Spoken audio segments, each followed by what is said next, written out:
Speakers हैं, समय उसी हिसाब से आप देख लीजिए। धन्यवाद मान्यवर, आपने महंगाई जैसे महत्वपूर्ण मुद्दे पर मुझे अपनी बात कहने का मौका दिया।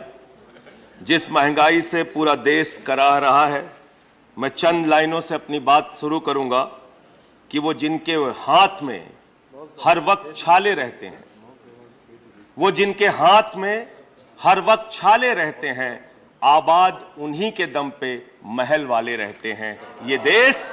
ये देश जिनके हाथ में छाले हैं मान्यवर, उन्हीं के दम पर है, उन्हीं के दम पर है। लेकिन ये सरकार किसके लिए काम कर रही है? नौजवान कहता है नौकरी दे दो, सरकार कहती है पैसा नहीं है, अग्निवीर लेके 4 साल की नौकरी करो। भारत की सेना कहती है पैसा दे दो, सरकार कहती है तुम्हारे बजट का 63,000 करोड़ रुपए कम करेंगे।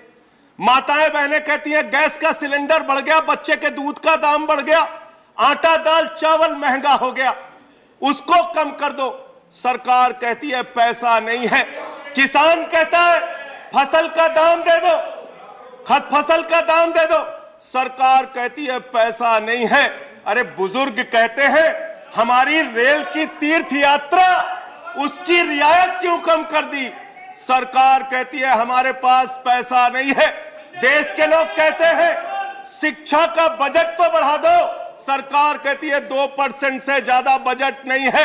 अरे स्वास्थ्य का बजट तो ठीक कर दो, मोदी जी, सरकार कहती है पैसा नहीं है। मानवर ये पैसा गया कहां, किसके पास गया ये पैसा? अरे ये पैसा गया नरेंद्र मोदी जी के मित्रों के पास गया, मित्रों के पास गया। मैं आपको बताता हूं मान्यवर कहां कहां गया। 20,000 करोड़ रुपए लेके नीरव मोदी मेहुल चौकसी भाग गया, 10,000 करोड़ रुपए लेके विजय माल्या भाग गया, 3,000 करोड़ रुपए लेके ललित मोदी भाग गया, 6,000 करोड़ लेके नितिन संदेशरा भाग गया। और ये मेरी जानकारी नहीं है, ये मेरी जानकारी नहीं मान्यवर, इस सरकार ने बताया पूंजीपतियों का 11 लाख करोड़ रुपए माफ किया, 11 लाख करोड़ रुपए। आप जीरो लगाते लगाते थक जाएंगे मान्यवर, इतना पैसा इन्होंने पूंजीपतियों को माफ किया। और इस सरकार को एक सनक है, इस सरकार को एक सनक है, मोदी सरकार को एक सनक है, उसको ये सनक है हमको अपने मित्र को अमीर बनाना है, हमको अपने मित्र को अमीर बनाना है, हमको अपने मित्र को दुनिया का सबसे बड़ा अमीर बनाना है। और मालूम है मान्यवर उसको कितना कर्जा दिया इस सरकार ने? 2.5 लाख करोड़ रुपए, 2.5 लाख करोड़ रुपए मान्यवर, 2.5 लाख करोड़ रुपए। जीरो लगाते लगाते थक जाएंगे। एक इंसान को 2.5 लाख करोड़ रुपए और बच्चे के दूध पे टैक्स लगाते हो, आटा दाल चावल पे टैक्स लगाते हो, हिंदुस्तान के गरीब आदमी का खून चूसने का काम करते हो। सरकार किसके लिए चल रही है मान्यवर? यह सरकार किसके लिए चल रही है? इसको ध्यान से हमें सोचना पड़ेगा। जब हम इसी सदन में किसान के काले कानून का विरोध कर रहे थे, हमें सस्पेंड करके बाहर कर दिया गया। 1 साल के बाद ये सरकार कहती है अब हमें होश आ गया, हमारी तपस्या में कमी रह गई, हम काला कानून वापस ले रहे हैं।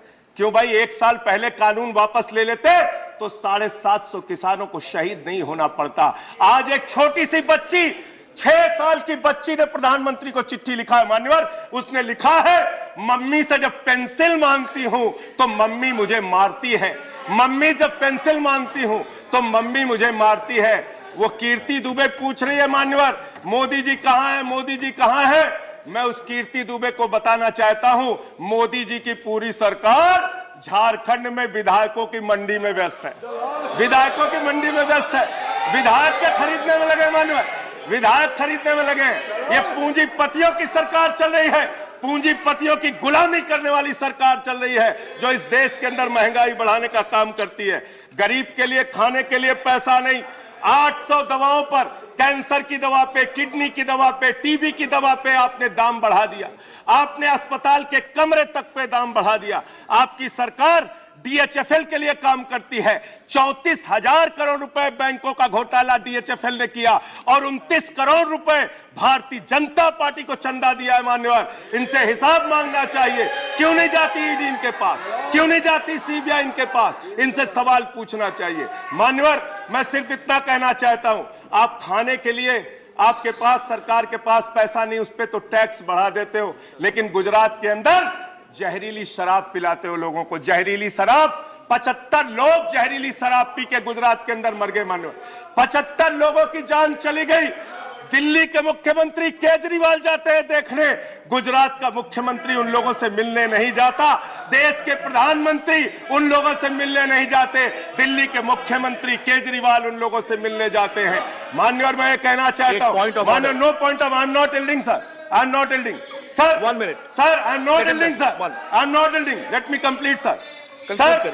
सर बस खत्म कर रहा हूं, कंक्लूड कर रहे हैं, उसके बाद आई टेक द पॉइंट। ये सरकार पूंजीपतियों की सरकार है मान्यवर, ये बिल्डर्स के लिए काम करते हैं।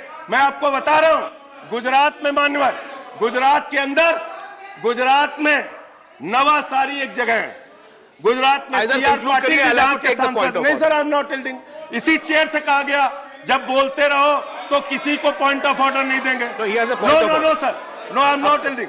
अब बात खत्म कर रहा हूं, मेरा लास्ट पॉइंट सर, ये सरकार पूंजीपतियों के लिए काम करती है। सरकार एक बिल्डर गुजरात के अंदर सीआर पाटिल के इलाके में, उसके लिए रास्ता बनाने के लिए राधा कृष्ण का मंदिर गिरा दिया इन्होंने। Point of order, Radha Krishna का मंदिर गिरा दिया। Point of order 1100 please, 1 second, 1 second, under which rule, 1 second, 1100 second sir, ये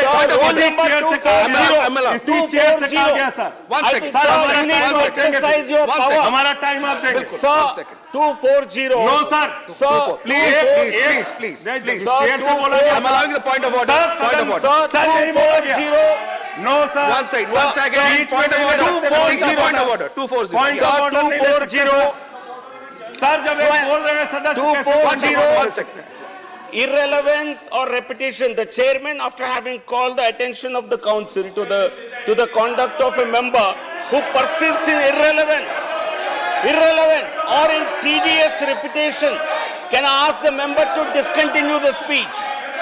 Sir, and most of what has been said here does not relate to the topic being discussed in the council, sir. Taking your point is taken. Sir, a lot of what has been said does not pertain to the I've subject. taken your point. You made your point. You made your point. Please sit down. बैठ जाओ sir. He's concluding.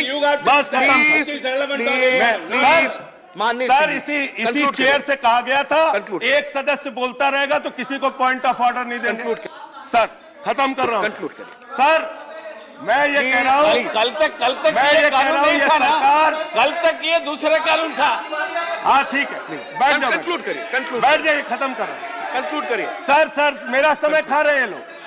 Sir, Gujarat में एक builder की सड़क बनवाने के लिए राधा कृष्ण का मंदिर गिरा दिया इन लोगों ने। कंक्लूड करिए। ये बिल्डर्स की गुलामी कर रहे हैं। Please conclude. Thank you. Vijay Sai Reddy ji, Shri Vijay Sai Reddy ji, yes please.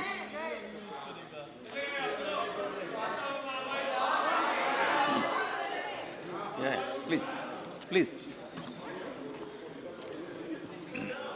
Thank you, Vice Chairman, sir. Some of the members, honorable members of this House, quoting wholesale price